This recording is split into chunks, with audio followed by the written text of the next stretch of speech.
Chapter 66 बहुत सुंदर। आरव अपनी माँ को उस बुरे सरप्राइज से बचाना चाहता था, पर वो काफी लेट हो चुका था। तान्या ऑलरेडी पार्टी हॉल के एंट्रेंस पर पहुंच चुकी थी और काफी लोगों ने उसे देख भी लिया था। फिर अचानक से आरव के मन में एक आइडिया आया और उसने भागकर अपनी माँ का हाथ पकड़ लिया।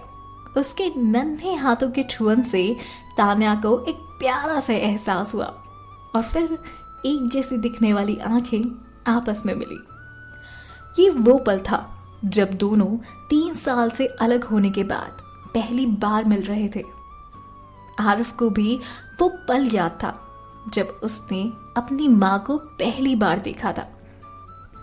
वो बड़ा होने के बाद पहली बार तान्या यानी कि अपनी माँ को देख रहा था। हालांकि उन माँ बेटे का रिश्ता इतना अटूट था कि तान्या ने उसे देखते ही पहचान लिया कि ये नन्हा सा बच्चा कोई और नहीं, उसका अपना आरव है। वो अपने बेटे को देखने लगी, निहारने लगी, जिसके नन्हे से हाथों ने उसके हाथों को कस के पकड़ रखा था और उसकी आंखों से आंसू बहने लगे। वो अंदर से जो शांत थी अब पूरी तरह से हिल चुकी थी। उसने कभी नहीं सोचा था कि उनका मिलना कुछ इस तरह से होगा कि एक बच्चा भाग कर आएगा और उसके हाथों को पकड़ेगा और वो कोई और नहीं, वो आरव होगा, उसका अनमोल बेटा आरव। बॉडीगार्ड आदित्य के पास आते हैं और उसे धीरे से कहते हैं, सर, आरव बाबा हमें कहीं नहीं मिल रहे हैं। हमने पूरा होटल देख लिया पर आरव बाबा हमें कहीं नहीं मिले। अब आदित्य का गुस्सा उसके कंट्रोल के बाहर हो चुका था। उसकी आंखों में गुस्सा भर आया और उसकी आवाज बहुत तेज हो गई। उसने चिल्लाकर बॉडीगार्ड से कहा, जाओ जाकर सिक्योरिटी फुटेज लेकर आओ, चाहे जो कुछ भी हो जाए उसे जल्द से जल्द ढूंढो। मुफ्त की तनख्वाह लेते हो क्या तुम?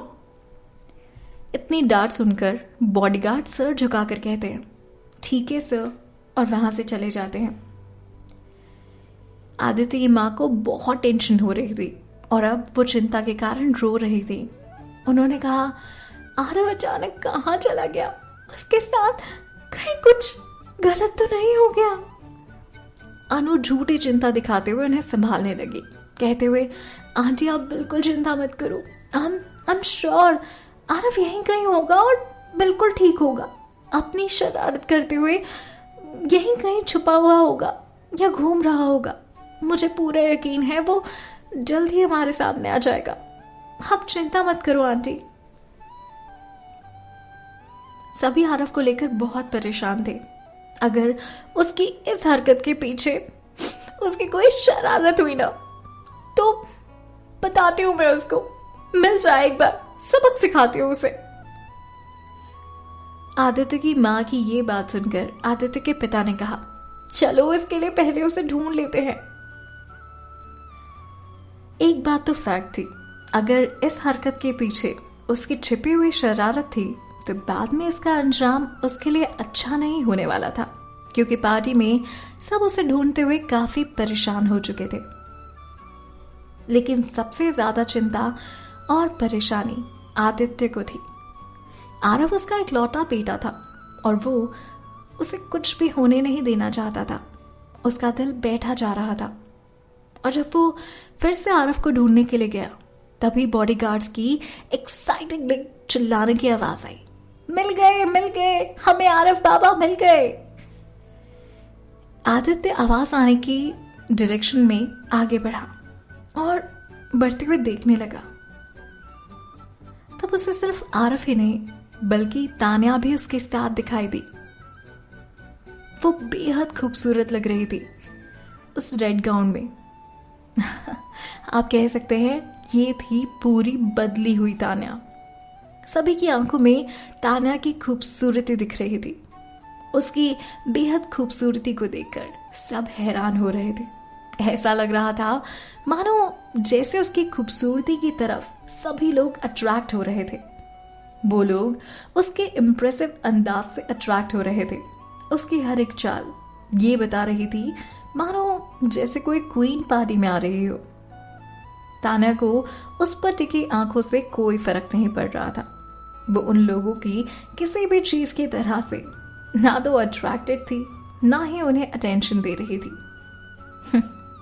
जबकि वो उन लोगों की आंखों में किसी खूबसूरत परी से कम नहीं लग रही थी।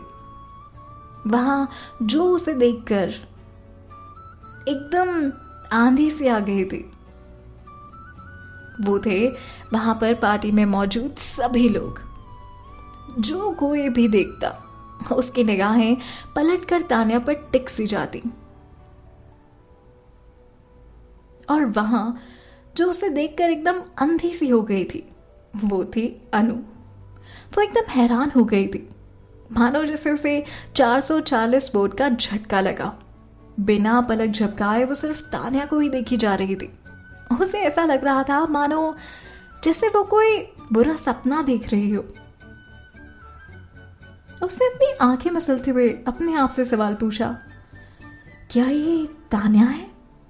नहीं, हो ही नहीं सकता, शायद मेरी आंखें खराब हो गई हैं। ये नहीं हो सकता, ये वो तान्या नहीं है जो बूढ़ी सी भद्दी सी दिखती है। शायद मेरी गलती है, मैं इसे पहचान नहीं पा रही हूं। जो कोई भी हो, पर ये वो तान्या तो बिल्कुल नहीं हो सकती।